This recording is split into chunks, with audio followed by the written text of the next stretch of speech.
Hello lovelies. So I have an art journal video in my new favourite art journal that I've been working on. This is my altered 12x12 book that I found at an op shop that I'm in love with. And I'm starting with one of the new Scrap FX collage papers. Now I loved this and I almost contemplated putting it in a smaller journal so it would fit the entire page. And I thought, no, you know what? I'm gonna try and be clever and blend this into my page. So I'm putting down some gel medium just to stick this down. Now obviously the page is 12 by 12, well, at least I think it is, that's what I'm assuming. It's a square and this is a lot smaller, so as you can see I've got a bit off to the side here that it doesn't cover my page. So I'm just going to try and I'm just going to bring in some gesso just to sort of cover up a bit of what's in my background and just try and blend this collage piece into the rest of my page. And then I'm going to get some paints in some similar colors to what's already down, and I'm going to try and extend the paper, I guess you could say. I'm going to try and extend this pattern. So I'm going to try and merge the collage paper with some of my own paint blobs and try and make it one cohesive piece. Now I do have to say that this didn't turn out as I'd planned. I have a bit of a whoopsie moment where it all goes off script, but I persevere and I end up with a page that I really quite like. So I have two Dina Wakley colours. I can't remember what the blue is. I think, no. I've got a blue and a lime, basically. I'm sorry, I'm nowhere near my desk and I can't remember them. And I'm just using my fingers to just, smush them around, make some circles. And then I've added some water, but it became a bit too, I was hoping to get some drips happening, but it was just a bit too watery. I don't really do that much after this. I dried off my heat gun and then I'm just going in with some more paint and just making some finger blobs. What I'm trying to do is I'm drawing inspiration from the collage paper that I've put down, and I'm trying to mimic it and sort of extend it. So I'm trying to make it look like my paint blobs and the collage paper paint blobs go together so that everything sort of matches. Now I'm coming in with a Feud Bore pen because you're not supposed to be able to kill these when you put them over wet paint, because I'm so impatient. Paint pens and I love my paint pens, but I'm too impatient to wait for paint to dry properly before I use them, so this pen's great for that. And I'm just trying to mimic some of those mark making techniques that were on the collage paper, and just to sort of blend it in together.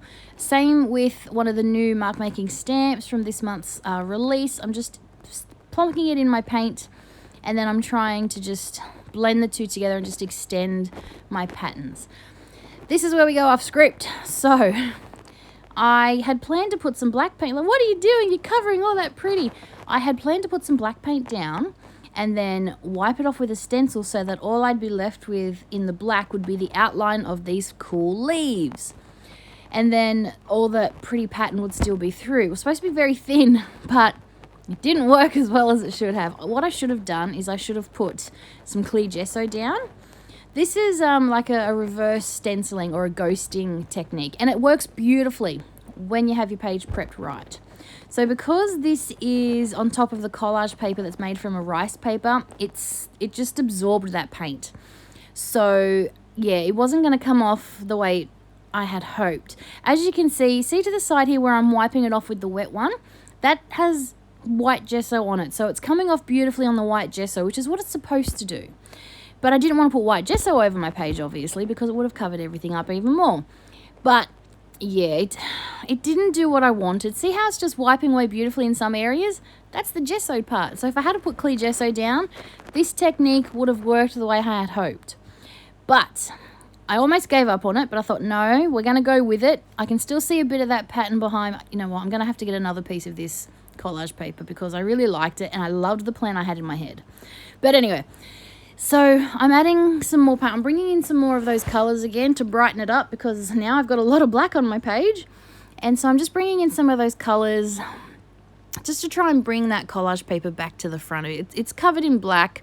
You can see a little bit of the patterns behind it, but yeah. So now instead of having a little bit of black pops in a pattern, I've got a big black blob behind me. So I'm going to just You'll see in a minute. I bring the leaves back with some white space this time. I used some gesso, but so I'm just using my paints just to add some more pattern and definition on top of that big black blob that I have. I'll say that 3 times really fast. So it ends up working really well. It does come back together. Like I almost considered stopping and just starting something new, but I thought, no, we can make this work. I have always said art journal pages go through a hot mess stage. This is my hot mess stage. My year 11 art teacher said there's no rules in art and there's no wrong. There's no wrong in art. So even though I had a big whoopsie and it didn't turn out the way I'd hoped, I still managed to come out with something I don't mind. I really like it, actually. So I'm coming in. This is that stencil again. So now, because I've got all this black, I'm going to bring in some white gesso and bring some more white space to it. And this really helps lift the page and just blend it all together a bit better. And it just really helps bring the page together. So I'm just going over this. This is one of the new, I can't remember, floating leaves stencil, falling leaves stencil, I think it is. And it gives you a really nice fine leaf outline, which is beautiful. And I'm matching it up so I've got this cascade of leaves falling from the top of my page in white gesso. And as you can see, it really lifts the page. It's really helping lift that big black blob in the background. But you can still see some of my colours. So this page really comes together quite well. But what really ties it together is this part here. So I'm coming back with my black pen. And I come back in with my paint pens and just doing some of that mark making that you can see in the background from the collage paper, like I did before, but this time I'm doing it all over. Just some simple mark making, some doodled circles, some spots. It really helps tie all these bits together. And how many times can I say that in a video? But it really does.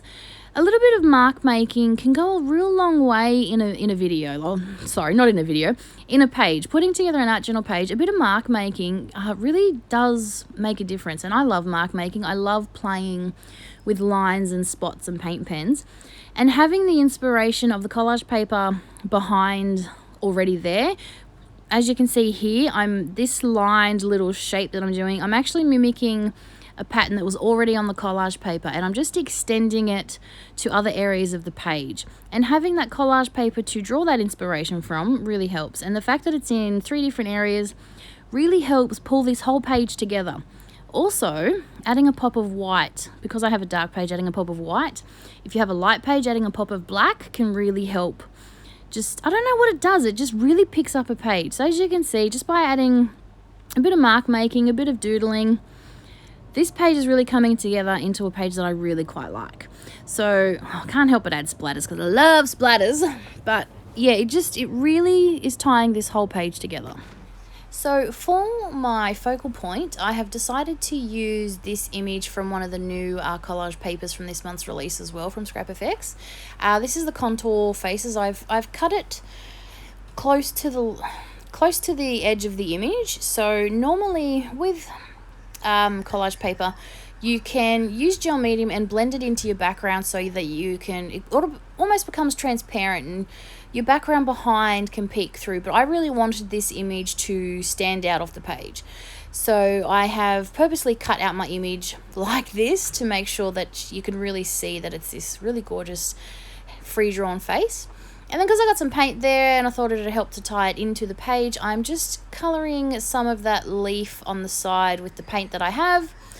And then I decide to add some more splatters, but I'm going to splatter directly on my face image because I thought it would be a cool little, just something different and something pretty cool. And again, I love my splatters and I thought it would help to take from that stark white, which I did love, but I thought splatters would just give it a bit of a pop of colour, but also still keep that lovely white face. And I love how it turned out. Like the coloured splatters as opposed to the black and white splatters in the background really do have a nice contrast. And I just love those big fat blobby spots. I love big blobby paint splats as opposed to some of the fine ones that you can get. But yeah, so this is my example of turning a hot mess into a page that you kind of love. So I hope you've enjoyed my video, and I will be back real soon with a new one. So thanks for watching. Bye for now.